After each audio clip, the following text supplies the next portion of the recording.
How many times it happened? Information اب کے ناظرین السلام علیکم، نئی ویڈیو میں خوش آمدید۔ بہت بڑی بریکنگ نیوز آپ کے سامنے میں رکھنے جا رہا ہوں، تو ویڈیو کو شروع سے لے کر اینڈ تک پورا دیکھیں۔ ناظرین گرامی، چائنا امریکہ خطرناک معرکہ شروع ہو گیا۔ پاکستان، چین اور روسی فوجیں سمندروں میں اتر گئیں۔ بھارت امریکہ کو شکست دینے کے لیے مکمل تیار۔ ویڈیو کی تفصیلات میں آگے بڑھنے سے پہلے ہماری ویڈیو کو لائک کر دیں، چینل کو سبسکرائب کر کے بیل آئیکن پر ضرور کلک کر دیں۔ بہت بڑی خبر آپ کے سامنے میں رکھنے جا رہا ہوں، تو ویڈیو کو شروع سے لے کر اینڈ تک پورا دیکھیں۔ بریکنگ نیوز کے مطابق چین اور امریکہ خطرناک معرکہ شروع ہو گیا۔ چین، پاکستان اور روسی فوجیں سمندروں میں اتر گئیں۔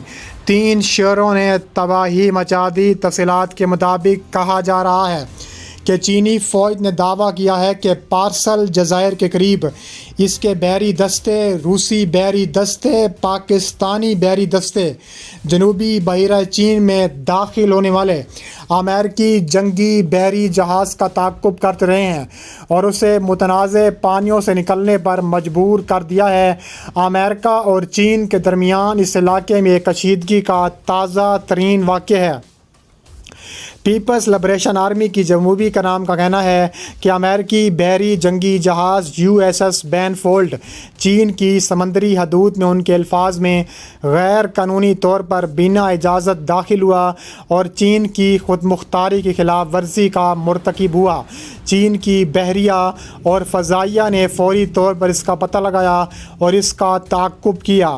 چینی فوج کے بیان میں کہا گیا ہے کہ ہم امریکہ سے مطالبہ کرتے ہیں کہ وہ فوری طور پر ایسی اشتعال انگیز کارروائیوں سے باز آئے، ورنہ اسے اس کے سنگین اور غیر متوقع نتائج بھگتنا پڑ سکتے ہیں۔ اس کے علاوہ مزید ان کا یہ کہنا تھا کہ امریکی بحریہ نے چین کے اس دعوے کو مسترد کیا کہ بینفولڈ کو علاقے سے بھگا دیا گیا، تاہم اس نے کہا ہے کہ اس مشن سے امریکی بحریہ کے اس ارادے کی عکاسی ہوتی ہے کہ وہ آزاد جہاز رانی کے تحفظ کے پرعزم ہے۔ اس کے علاوہ امریکی 7ویں بیڑی کے ترجمان مارک لینگفورڈ نے ایک بیان میں کہا ہے کہ اس مشن کے بارے میں چین کا بیان غلط بیانی پر مبنی ہے۔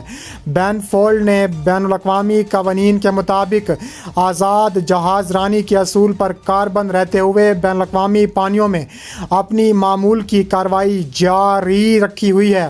امریکی بحریہ اکثر ساؤتھ چائنا سی پر چین کے ملکیتی دعوے کو چیلنج کرنے کے لیے علاقے کے بین الاقوامی پانیوں میں اس طرح کے معمول کے گشت کرتی رہتی ہے۔ امریکی بحریہ کے بیان میں مزید کہا گیا ہے کہ امریکہ بین الاقوامی قانون کے مطابق ہر ملک کی پرواز اور جہاز رانی کی حق کا دفاع کرتا رہے گا، اور USS بینفولڈ نے کیا اور ہمیں اس سے کوئی نہیں روک سکتا۔ ساؤتھ چائنا سی ان چند فلیش پوائنٹ میں سے ایک ہے جن پر چین اور امریکہ کے درمیان تعلقات میں کشیدگی پائی جاتی ہے۔ امریکہ ان پانیوں پر چین کے دعووں کو غیر قانونی قرار دیتے ہوئے مسترد کرتا آیا ہے۔ بیجنگ ساؤتھ چائنا سی کے وسیع علاقوں کی ملکیت کا دعویٰ کرتا ہے۔ ان میں وہ سمندری علاقے اور جزائر بھی شامل ہیں جن پر تائیوان، ویتنام، ملائیشیا، برونائی اور فلپائن بھی حق ملکیت کا دعویٰ کرتے ہیں۔ تقریباً پورے جنوبی بحیرہ چین پر خود مختاری کا دعویٰ کرتا آیا ہے۔ اس کے علاوہ مزید کہا جا رہا ہے کہ امریکہ اس کے ذریعے بحری جہاز بھیجتا ہے تاکہ بین الاقوامی پانیوں میں چلنے کی آزادی کو یقینی بنایا جا سکے۔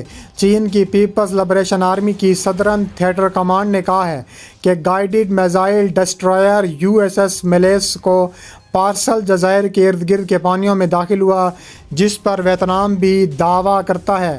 ترجمان نے کہا ہے کہ PLA نے بحری اور فضائی افواج کو قانون کے مطابق ٹریک اور نگرانی کے لیے منظم کیا اور اسے نکل جانے کے لیے خبردار کیا ہے۔ انہوں نے کہا ہے کہ اس جہاز نے چینی حکومت کی اجازت کے بغیر چین کے علاقائی پانیوں میں غیر قانونی دراندازی کی جس سے خطے میں امن اور استحکام کو شدید نقصان پہنچا۔ امریکی فوج نے عوامی جمہوریہ چین کے موقف کا استعمال کرتے ہوئے دعووں کی فوری تردید کرتے ہوئے AFP کو بتایا ہے کہ PRC کا بیان غلط بیانی پر مبنی ہے۔ US انڈو پیسیفک کمانڈ کے ترجمان نے کہا ہے کہ یہ جہاز بحیرہ جنوبی چین میں معمول کی کارروائیاں کر رہا ہے اور اسے نکالا نہیں گیا۔ اس کے علاوہ مزید کہا جا رہا ہے کہ ترجمان نے کہا ہے کہ امریکہ جہاں بھی بین الاقوامی قانون اجازت دیتا ہے وہاں پرواز بحری جہاز اور کام جاری رکھے ہوئے گا۔ بحیرہ جنوبی چین میں اپنے دعووں پر زور دیتے ہوئے چینی حکام نے حالیہ برسوں میں مصنوعی جزیرے بنائے ہیں جن میں سے کچھ فوجی سہولیات اور رن وے بھی شامل ہیں۔ علاقائی ممالک نے چینی جہازوں پر اپنی ماہی گیری کی کشتیوں کو ہراساں کرنے کا الزام لگایا ہے۔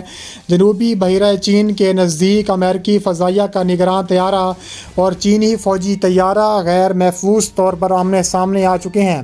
ترجمان امریکی فوج کے مطابق چین کے ایک لڑاکا طیارے نے گزشتہ ہفتے امریکہ کے ایک طیارے کو روکنے کے دوران غیر ضروری طور پر جارحانہ کارروائی کی تھی۔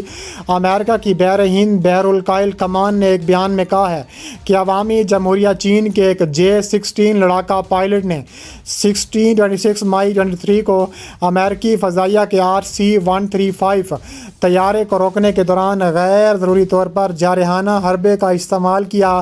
امریکی فوج کے مطابق چینی پائلٹ نے براہ راست RC-135 کی ناک کے سامنے پرواز کی جس کی وجہ سے امریکی طیارے کو غیر محفوظ انداز میں گزرنا پڑا۔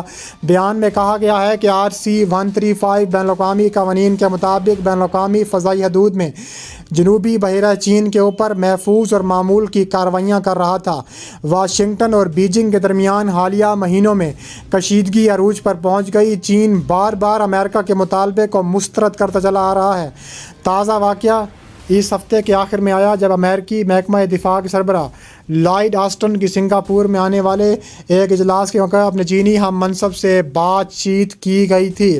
اس کے علاوہ کہا جا رہا ہے کہ امریکی وزیر خارجہ اینٹونی بلنکن نے کہا ہے کہ امریکہ اپنے اتحادیوں کے ساتھ مل کر آزاد اور کھلے ہندو بحر الکاہل علاقے کے دفاع اور فروغ کے لیے کام کرتا رہے گا۔ انڈونیشیا میں اپنے دورے کے موقع پر بلنکن نے کہا ہے کہ اس خطرے کا مقابلہ کرنے کے لیے سب سے بڑی طاقت دوسرے ملکوں کے ساتھ مل کر کام کرنا ہے۔ امریکہ اس بات کو یقینی بنانا چاہتا ہے کہ عوام اور ممالک کو اپنے مستقبل اور آزادی کا فیصلہ کرنے کا حق حاصل ہے۔ اس کے علاوہ انہوں نے کہا ہے کہ ہم ایسی حکومت اکمالی کو اختیار کر رہے ہیں جس کے ذریعے ہماری تمام اتحادی اور شراکت کار ایک دوسرے کے ساتھ مل کر ایک قوت کے ساتھ اس کا مقابلہ کر سکیں۔ اس میں سفارتکاری، عسکری اور انٹیلیجنس جیسے جو عنصر ہیں وہ اس میں شامل کیے جا رہے ہیں۔ اس کے علاوہ مزید کہا جا رہا ہے کہ وزیر بلنکن نے کہا ہے کہ بیجنگ کے جارحانہ عزائم کی وجہ سے مشرقی ایشیا سے جنوب مشرقی ایشیا اور مینگ کانگ دریا سے لے کر بحر الکاہل کے جزائر تک سبھی کو تشویش میں مبتلا کر دیا ہے اور چین اس کھلے سمندر کو اپنا علاقہ سمجھتا ہے اور اس سے زیادہ تجارت ہو رہی ہے اور اپنی سرکاری ملکیت والی کمپنیوں کو امارات بھی دے رہی ہے۔